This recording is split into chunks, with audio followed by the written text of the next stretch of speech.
ശ്രീ പാർവതി ഭായ് സ്കൂളിൽ വന്നിരുന്നു. ഞാൻ ഈ സമീപകാലത്ത് ആറ്റിങ്ങൽ വേറെ 1-2 ഫംഗ്ഷനിൽ ഞാൻ വന്നിരുന്നു.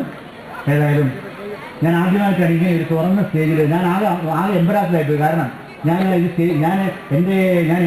എങ്ങനെയാണ് സംസാരിക്കുക. സാധാരണ നമ്മൾ സംസാരിക്കുന്നത് ഒരു സ്റ്റേജിൽ അപ്പോൾ കുറേ മേശയൊക്കെ ഉണ്ടാവും, കസേര ഉണ്ടാവും, ഫ്രണ്ടിൽ കുറച്ച് വെള്ളം കുപ്പിയൊക്കെ ഉണ്ടാവും, പിന്നെ നമ്മുടെ മുഖം മറയ്ക്കാനായിട്ട് ഇതെല്ലാം പൂജയിൽ പൂക്കളൊക്കെ നടത്തി വെച്ചിരിക്കും. എൻ്റെ മുഖം കാണണ്ടാന്ന് വിചാരിച്ചായിരിക്കും. പിന്നെ ഞാനതെടുത്ത് അങ്ങോട്ട് മാറ്റി വെച്ച് സദസ്സിനെ കണ്ടോട്ടെ എന്ന് വിചാരിക്കാറുണ്ട്. അപ്പോൾ അങ്ങനെയുള്ള പ്രശ്നങ്ങളൊന്നും ഇല്ലാതെ ഇതെന്തിനുള്ള വേദിയാണെന്ന് എനിക്കറിയില്ല. ഇത് സ്ഥിരം തുറന്ന വേദി തന്നെയാണോ? ഓക്കെ. അപ്പോൾ ഏതായാലും കുഴപ്പമില്ല. ഇപ്പോൾ നമുക്കൊരു ഫെസ്റ്റിവൽ മൂഡാണ്. ഇങ്ങനെ അല്ല, നമ്മുടെ തിരുവനന്തപുരം ഭാഷയിൽ പറഞ്ഞാൽ ലൈറ്റൊക്കെ കാച്ചു നിൽക്കുകയാണ്. ഇലൂമിനേഷൻ. അപ്പോൾ നല്ല ഇലൂമിനേഷൻ ഒക്കെ ഉണ്ട്. നല്ല വളരെ മനോഹരമായിട്ടുള്ളൊരു അന്തരീക്ഷം. അപ്പോൾ ഏതായാലും എന്നെ ക്ഷണിച്ചതിന് ആരാണ്? സിന്ധു ടീച്ചർ. ആ ടീച്ചറാണോ? ഓക്കെ. അപ്പോൾ എനിക്ക് വളരെ സന്തോഷമുണ്ട്. ഞാൻ ഇന്ന് വരാൻ പറ്റുമെന്ന് വിചാരിച്ചതല്ല. ഞാൻ വീണ്ടും വിളിച്ചു ചോദിച്ചു, ഞാൻ വരണമെന്ന് വിളിച്ചു ചോദിച്ചു.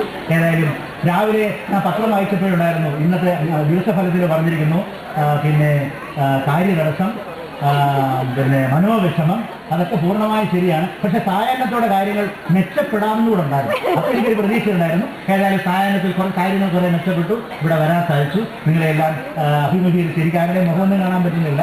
പക്ഷെ എനിക്ക് എൻ്റെ മുഖം നിങ്ങൾക്ക് കാണാൻ പറ്റും. ഓക്കെ. അപ്പോൾ നമുക്ക് വീണ്ടും കാണാമെന്നുള്ള പ്രത്യാശയോടുകൂടി ഞാനിവിടെ അവസാനിപ്പിക്കുകയാണ്.